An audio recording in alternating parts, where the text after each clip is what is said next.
दादाजी लोगों को पहले तो कारण ये है कि लू कैसे लगती है। लू लगने का कारण क्या होता है? क्योंकि जब हम बेफुज़ूल बाहर जाते हैं, हमारे पास कोई काम होता नहीं है और अपने नंगे सिर बाहर जा रहे हैं हम जो है धूप में। और ये अप्रैल से लेकर के अप्रैल, मई और जून, ये 3 महीना ऐसा होता है क्योंकि इसमें काफ़ी ड्राई हवाएँ चलती हैं, यानी शुष्क हवा चलती है और बहुत तेज़ गर्म हवा चलती है जो कि थपेड़ मारती है। और ये है, हम अपने शरीर को झेल नहीं पाते हैं, जिसके कारण हमें बहुत तेज़ लू लगती है। जो लोग काम पे जचा जाते हैं बेचारे, अपनी बाइक में जा रहे हैं, कोई साइकिल में जा रहे हैं और कोई लेबर जो है अपने खेतों में काम कर रहा है और ऊपर से बहुत तेज़ सूरज निकलता है और बहुत तेज़ गर्म हवाएँ चलती हैं, जिसका प्रतिरोधक क्षमता ठीक होती है वो तो जो है झेल लेता है, लेकिन प्रतिरोधक क्षमता जिसकी कमज़ोर होती है वो लोग इस लू को झेल नहीं पाते हैं, जो कि इसकी चपेट में आ जाते हैं, जिससे कि उनका शरीर बहुत ही ज़्यादा तापमान और टेम्परेचर बढ़ जाता है उनके शरीर में और उनका शरीर काफ़ी गर्म हो जाता है। तो इसमें जो ज़्यादा जो चपेट में आते हैं, जो छोटे-छोटे बच्चे लोग हैं और जो बुज़ुर्ग लोग हैं, क्योंकि उनकी प्रतिरोधक क्षमता बहुत कम होती है, तो वो इसकी चपेट में ज़्यादातर ये लोग आते हैं। तो इनको जो है बाहर जाने से इनको बचना चाहिए और जो ये तेज़ हवाएँ चलती हैं, इन पे जो है बचना चाहिए इनसे जो है। अधिकांश मामलों में क्या है, इसके बारे में किसी को पता नहीं चल पाता है कि मेरे को लू लगी है। तो इसके जो है, जो लक्षण होते हैं, कौन-कौन से लक्षण हैं, वो मैं तुम्हें बता रहा हूँ। सबसे पहले तो लू लगने पर आपको क्या आता है, बहुत तेज़ सिर दर्द होता है और बुखार आता है इसमें और उल्टी भी होती है, चक्कर आने शुरू हो जाते हैं, जी मचलाता है। आपका पूरा शरीर जो है पेन करता है इसमें, दर्द करता है जो है और आपका जो है साँस लेने में तकलीफ़ होती है, बार-बार आपको पानी की प्यास लगेगी। इसमें क्या है, आपका डिहाइड्रेशन हो जाता है और आपके शरीर में जो है सोडियम और पोटेशियम का जो है संतुलन बिल्कुल बिगड़ जाता है इसमें जो है। तो इसमें जिसकी प्रतिरोधक क्षमता कम होती है, वो लोग क्या है, इसमें बेहोश हो जाते हैं।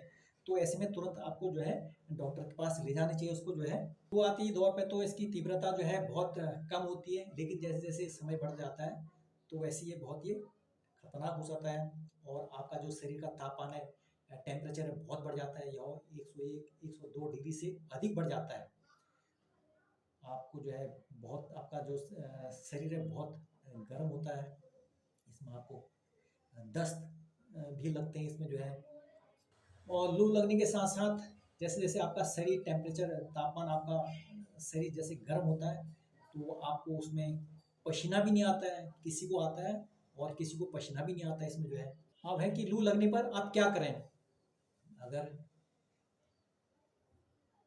उस मरीज को आपने क्या करना है, धूप से आपने लेकर के उसको कमरे में छाया में लिटा देना है उसको जो है और खिड़की दरवाजे खोल देने हैं, एसी ऑन कर देना है या कूलर ऑन कर देना है और जो बर्फ़ है, बर्फ़ का पानी मिला के उसकी पट्टी बना के उसके शरीर में जो है उस पट्टी से ठंडक लानी है।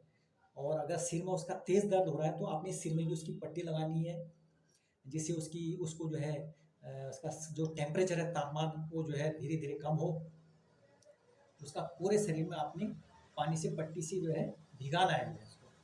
मरीज अगर बेहोशी हालत में हो रहा है तो आपको तुरंत डॉक्टर के पास उसको ले जाना चाहिए। इसमें आपने लापरवाही नहीं बरतनी चाहिए जो है। लू से बचने के लिए आपको, दोस्तों, जब आप घर से बाहर निकलते हैं तो आपको छाते का प्रयोग करना चाहिए और आपने सूती कपड़े और हल्के कलर के कपड़े पहनने चाहिए।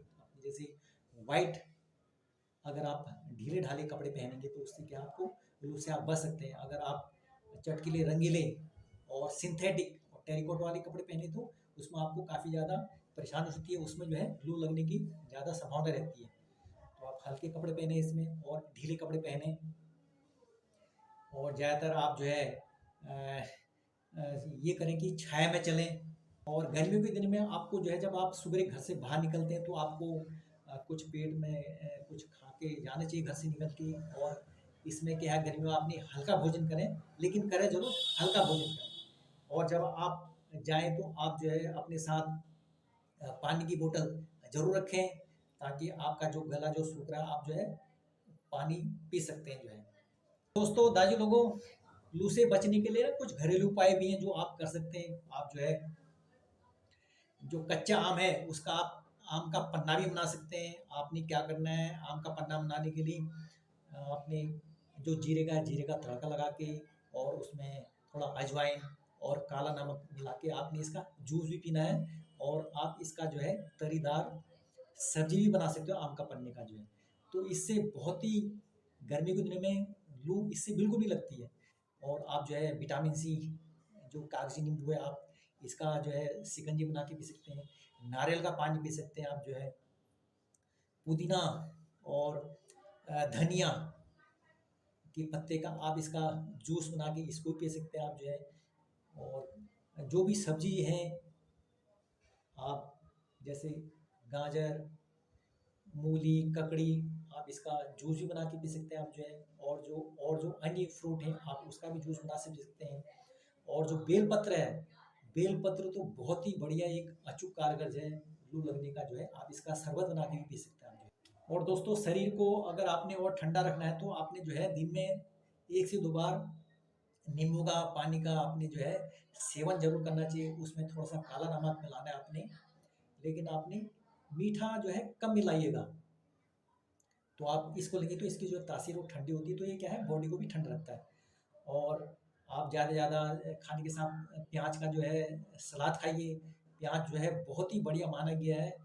जो पुराने जो हमारे नानी और दादी बताते थे नुस्खे कि प्याज का जो रस है, अगर जो कोई बेहोश हो जाता है, बेहोश की हालत होता है, तो प्याज का जो रस, प्याज को कूट के उसका रस निकाल के अगर उसके शरीर में उसका जो है लेप कर देना तो उससे क्या है ठंडाई आती है। आपने क्या करना उसके माथे में लगाना है, और उसके छाती में हो गया, उसके हथेली में हो गया, और उसके जो पाँव की तली है, तलवे, और उनमें जो है आपने पानी का जो है ये प्याज का जो रस है, इसका जो है प्याज के रस का जूस निकाल के इसका जो है उसको लेप कर देना है।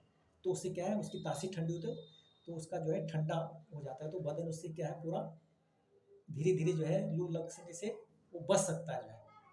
आयुर्वेदिक में और भी काफ़ी सारे हैं। इसमें जो है आप जो है सेब का जो सिरका है आप उसको भी ले सकते हैं।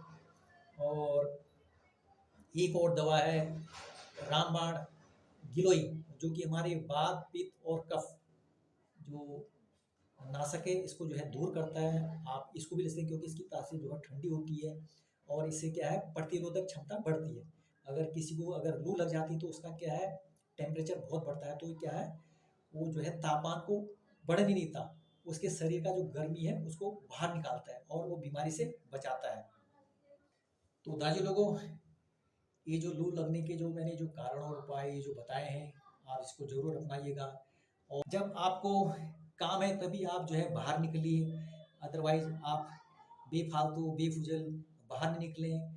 और अपने घर में अपने बच्चों को सुरक्षित रखिए, अपने परिवार को सुरक्षित रखिए, और इस गर्मी और हीट स्ट्रोक और लू से बचिए। आपको ये वीडियो कैसे लगी, आप जो है मेरी वीडियो को लाइक ज़रूर करें और सब्सक्राइब भी ज़रूर करें। तब तक के लिए राम राम, धन्यवाद।